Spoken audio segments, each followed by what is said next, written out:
What's going on, everybody? My name's Hussein the Brain. You're watching The Couch, and these are my Week 2 fantasy football rankings. For the best fantasy football videos, waiver wire videos, live streams, make sure you subscribe. Make sure you got the bell notification turned on so you don't miss awesome content like this. Let's go on to the quarterback rankings for this week. Dak Prescott, I loved what I saw out of him Thursday Night Football, and I think he'll continue to have good success. We know the Bucs' run defense was amazing, but their pass defense is not that bad either, and I really liked what I saw for his first game. It's very promising. I have a lot of confidence in Dak. Lamar Jackson, I'm lowering my confidence level with him. He could be QB1 this week going against the Chiefs. It's an amazing matchup. He'll probably do well, but his performance against the Raiders was so bad. He should have looked for Mark Andrews on a couple more plays. He couldn't pass the ball that well. His O-line let him down, especially Villanueva. And those fumbles, he hurt my feelings, all right? Very big disappointment for me. I didn't have him in any leagues. I'm usually a late round QB guy, but I'm a big fan of Lamar Jackson and was a pretty big disappointment. Justin Herbert's elite, and he's going against the Cowboys. What's awesome about Cowboys as a matchup is their defense sucks always, and their offense is always good. So we're almost always going to be looking for a shootout when you face the Cowboys, and that's why I like Herbert 2 spots higher than the consensus.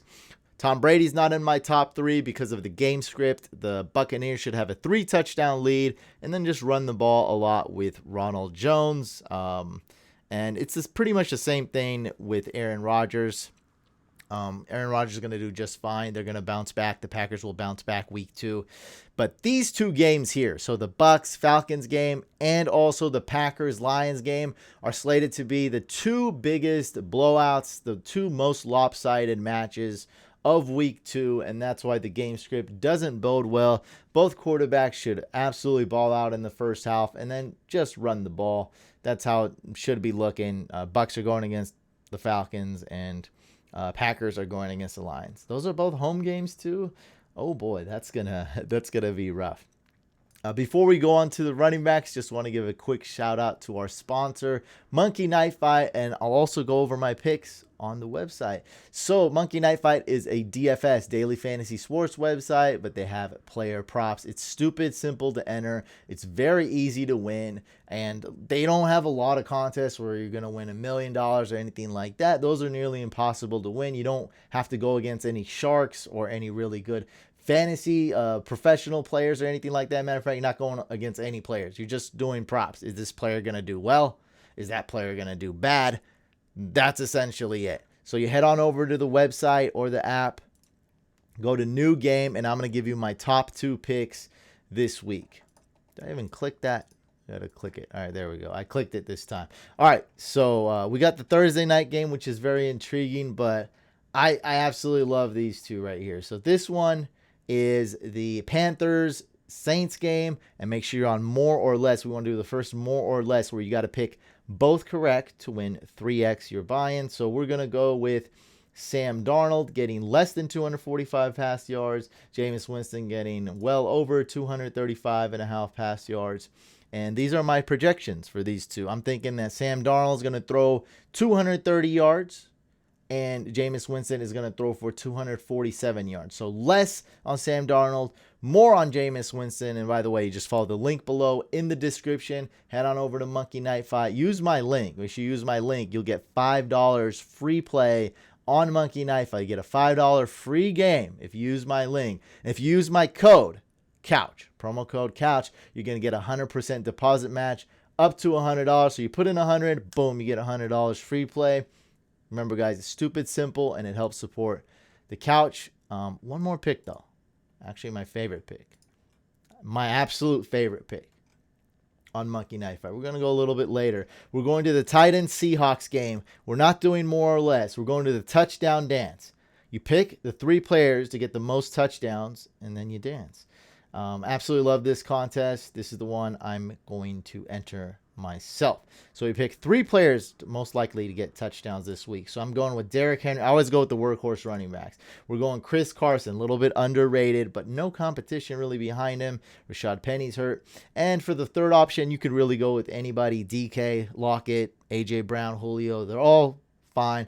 I'm going to go with Metcalf, the bigger dude. I think he has a little bit higher chance of getting in the end zone. And then we're going to hit some select right here. There we go. All right. So these are my guys.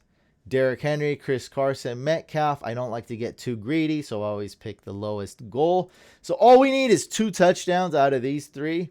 And although touchdowns are very tough to predict and project, you figure out of these 3, we're going to see 3 touchdowns, right? I'm thinking so. One of these guys, like Henry, could easily reach our goal of 2.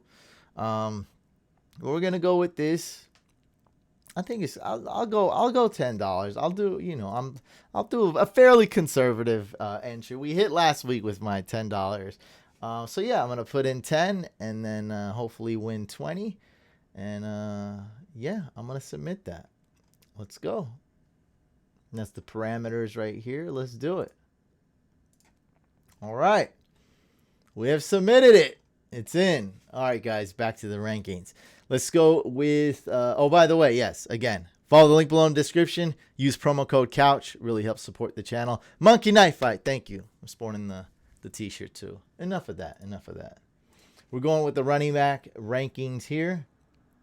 All right. Hey, what do we got here, right? Derrick Henry, 2 touchdown game. Let's go. Come on. Derrick Henry against the Seahawks. The Titans are pissed off. I think they're gonna play well. So I got Derrick Henry ranked super high, 6 spots higher than the consensus. Looking at buy low targets here, we got Ezekiel Elliott should bounce back. They played against the Buccaneers, guys. That was the best run defense. So that's a great buy low target. Najee Harris, same thing. He's got a few really good matchups, and it's starting right now. Week 2, week 3, looking like some good matchups going against the Raiders. Should bounce back. Decent buy low option as well. Chris Carson, I'm always buying. I'm drafting him. I'm buying low. I love Chris Carson. Those are some really good buy low. Carson's not necessarily a buy low, but these 2 here, Zeke and Najee, are 2 really good buy low options. Myles Gaskin. Let's talk about Saquon and Gaskin. I think these are 2 big, and Eli Mitchell maybe. So Myles Gaskin did not perform well week 1, but that was expected going against the Patriots. I like what I saw out of him. I think he can catch. I think he's the main guy. He's definitely the starting running back. He's the main running back on that team. So I'm expecting a bit of a bounce back. Bills' run defense much better than we expected. But you got, like, if you got Gaskin, you got to start him. I absolutely love Gaskin this year. And he has some tough matchups here and there, but don't lose confidence in him, man. He's a dog. He can catch, and we all play PPR, half PPR nowadays. So Saquon, people, should I start him? Should I bench him? It depends. I got him as a low-end RB2. I think he's going to score about 12, 13 fantasy points average if we include half a touchdown. So he's going to get either 0 or 1 touchdown. So if he's getting 0 touchdowns, we'll see about 9 fantasy points.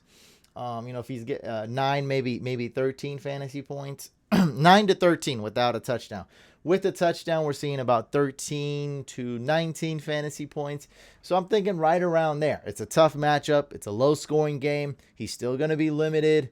He's going to touch the ball not even 18, probably 15 times at most. So, temper expectations. I'm still a huge Saquon Barkley truther. Absolutely love him, but it might start week 3. All right. It probably won't start week 2. Just temper expectations. I'd probably start Melvin Gordon over him. Eli Mitchell's a tough one. I'm trying to look at the Niners depth chart. Seems like Eli Mitchell's the starter. And then, it's going to be Trey Sermon and Hasty. I don't know what order, but as of right now, it's probably Hasty number 2, Sermon number 3. And look, that can change in the blink of an eye. So that's why I'd rather get the guaranteed points with Saquon than Eli Mitchell. But look, man, there's no right or wrong answer until after the week, right? We really don't know. But I guess with Saquon, I'm going to say, look, you probably want to start him. Unfortunately, he doesn't have a lot of upside. He's going to need a lot more volume on that bad team. With Mike Davis, you're just really hoping for dump offs. That's going to be a bad matchup. And you know what? In garbage time, this dude might go off. We might see him score like 17, 19, 20 fantasy points, but I'm just not going to recommend a guy like that to you. And I think the Tyson Williams honeymoon phase is starting to kind of end, unfortunately.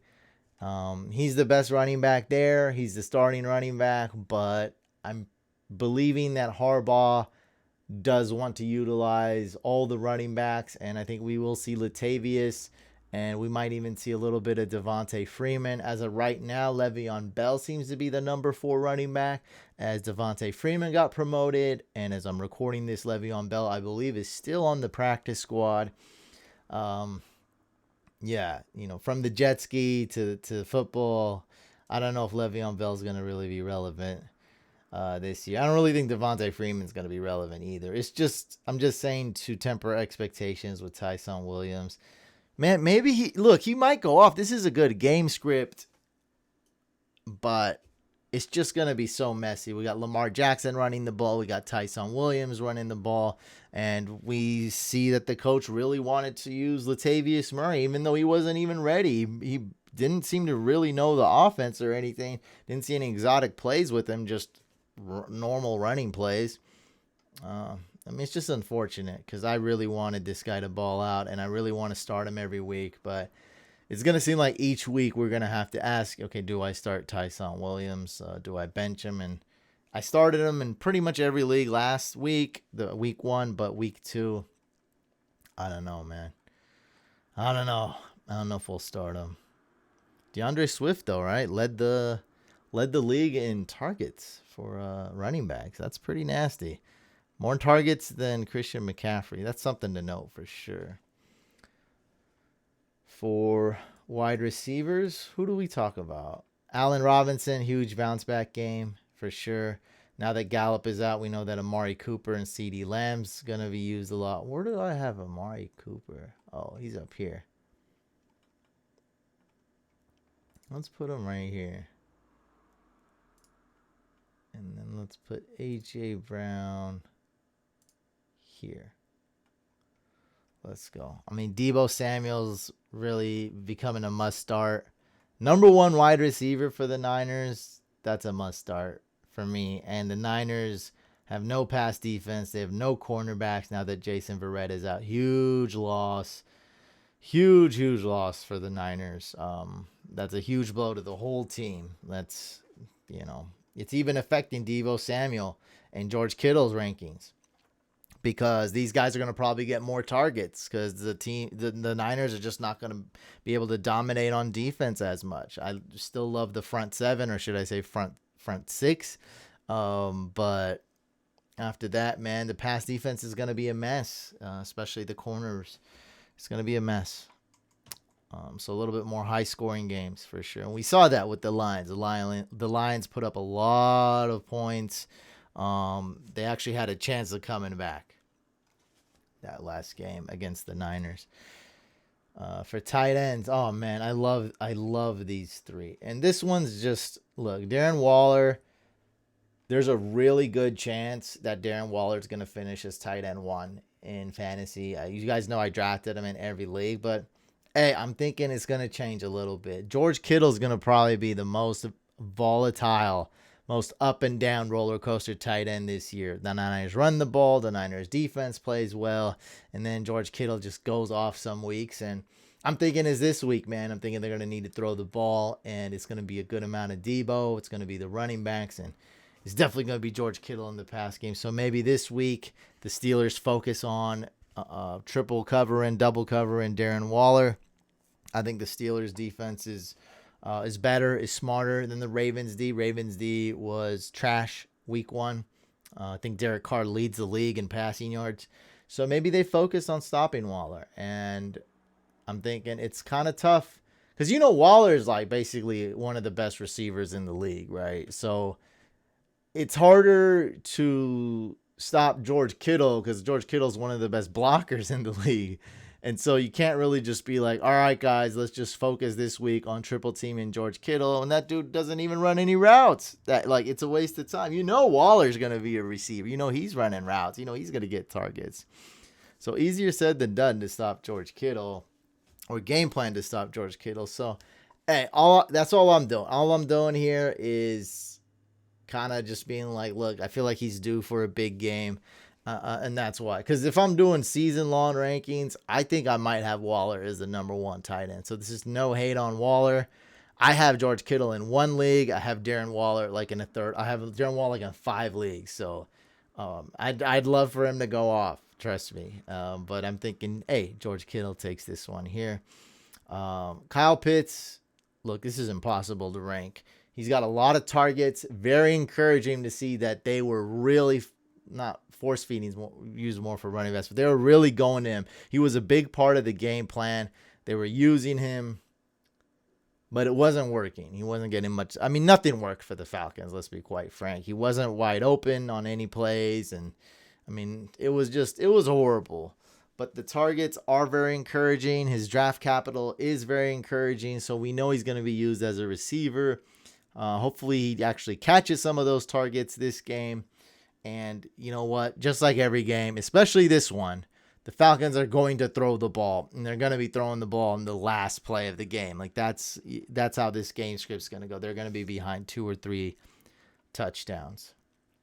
Gronk's the tight end 1 right now. I don't think that's going to last that long, but I'm going to put Goddard 1 spot ahead of him. Don't hate me for this, and I'm such a huge Higbee fan now, man. I'm moving Higbee up 1 spot. How do you think Tunyon's gonna do? Comment below, because I have no idea. Tunyon's like the biggest mystery, and tight ends are very difficult to predict. All right, next, defenses. I'd like to think I'm much better at predicting defenses than tight ends. Man, there are so many good defenses this week. And we'll cut it off right here with the Bills. So I love all these top 11 defenses. And Cardinals not so bad either. But let's say top 11 is very good streaming options. Or if you just have them, just play them. Bills D going against the Dolphins. Packers going against the Lions at 10. Niners going against the Eagles. Saints going against the Panthers. Browns going against Texans. Very good streaming option. Steelers going against the Raiders. Bucks going against the Falcons. Rams going against the Colts. I might move that down. There we go. Broncos going against the Jags. Patriots going against the Jets. And Washington football team going against the Giants. Really not a big difference between like number 1 and 7 to me. Washington football team or Browns D. Not a big difference. I think the Browns D is very underrated. They played solid the first half against the Chiefs, and then it's Mahomes, man. He does it to everybody. So don't get too discouraged with the Browns D. I think they're going against Tyrod Taylor. They're familiar with Tyrod Taylor. I mean, him and Baker were teammates, right? Is it right? Yeah, Tyrod Taylor was the starter. Then he got hurt and Baker took over, and that was that. Like, trust me, Tyrod Taylor sucks. He looked great, Tyrod Taylor. He looked great week 1. But I gotta think it's more about the Jags D being bad. I think the Jags are probably the worst team in the league. It's got to be more of the Jags D being bad and making Tyrod look good rather than Tyrod Taylor actually being a really good quarterback. It's got to be that, unless miraculously Tyrod Taylor got better after he left Greg Roman. So I've seen Tyrod Taylor play for the last 4 years. He's sucked. I don't know how he's all of a sudden good. It's possible, but it's unlikely. Very unlikely. Very unlikely. I love the Dolphins defense this year, man, but not against Josh Allen. So I got him ranked a little bit lower. All right. Your favorite part, right? Kickers. I wish more leagues didn't. People are phasing out kickers, and it annoys me. So some top kickers this week are going to be Robbie Gould. He's just a G. Mason Crosby's one of the best streaming kickers this week. This guy is going to go off he's going to go off. The only bad, and look, when you guys pick up kickers, right, if you're not going necessarily off the exact guys I recommend, do not predict field goal attempts. It is impossible. Do not predict field goal attempts or missed red zone opportunities for a touchdown. Don't do that. You can't. You can't do it. I'm telling you guys, it's impossible. All you can predict is opportunities. And so I know that the Packers are going to be within field goal range. They're going to be within the red zone or green zone a lot of times, right? They're going to move the ball past the 50 and 40 a lot. They're going to score. They're going to have a big lead. And when you have a big lead, you're more likely to settle for field goals. So all I'm predicting is opportunities. Yes, it's going to suck if the Packers score 4 or 5 touchdowns and don't attempt any field goals, but we can't predict that. All I know is that Mason Crosby is going to get 4 or 5 attempts, whether it be extra points or field goals. He's going to kick it 4 or 5 times towards those field goal posts. That's all I know, at least, right? And so, hey, if that's going to result in 4 or 5 points, it's going to result in 4 or 5 points. I can't predict that. If you're streaming Mason Crosby, I definitely got him starting in one league, the Couch League. Then we're hoping he'll get at least 11 or 12 points. You can't predict this stuff. But he's a solid kicker and great matchup. Oh, it's Monday night football, baby. Oh, talk dirty to me. Mason Crosby streaming option. Ryan Suckup, not as solid of a kicker as Mason Crosby, but the matchup is insane. And guys, man, it's really unfortunate. On my bust list was Younghoe Koo. Pretty much everyone's a fan of Younghoe Koo, but I told you guys, man, being on the Falcons is not going to bode well, right? Last year was more of a fluke. Now, as far as talent, he's elite. He's up there with the best. But as far as situation and what team he's on, it's one of the worst. So being on the Falcons, you're just not going to be kicking too many field goals, too many game-winning field goals at the end. You're going to be down 10 points like we just saw this past week. And look, they're facing an even tougher. They faced the Eagles week 1. Wasn't great. Now they're facing the Bucks. A much better team. It just sucks. And so that's why I told you guys, don't draft Younghoe Koo. Everyone had him ranked as kicker 3. I had him ranked as kicker 5. And man, he's barely startable this week is what it's looking like. I got him as my kicker 11 this week. All right, guys, make sure you do follow the link below in the description. Check out Monkey Knife Fight. Use promo code COUCH. Screenshot your picks to me. If you have any Monkey Knife Fight questions, I actually do play every single week, and I will have picks for you every single week and recommendations. I'll post them on YouTube, on this video or another video. I'll post them on Instagram, Facebook, Twitter. I'll be posting my picks, so look out for them, and you can always hit me up. Hey, what's the best Monkey Knife Fight picks this week? I also do post these written rankings, these weekly rankings on Fantasy Couch website. So go to fantasycouch.com, or I'll probably pin it in the comments or put it in the description as well. So we'll have the Monkey Knife Fight link. We'll have the written weekly rankings link in the description and as a pinned comment probably. So you can check it out. And I do sometimes tinker with them, and there's injuries and whatnot. So you can check out the written rankings as well on my website, fantasycouch.com. Make sure you subscribe to both YouTube channels. We have 2. This one and Fantasy Couch Podcast. Please subscribe to that second one as well. We're trying to get it up. It's an awesome channel. I think you'll really enjoy it. Smash this with a thumbs up, and I read just about every single YouTube comment, so don't be afraid to hit me up in the comments below. Good luck this week, everyone. Let's go get that W.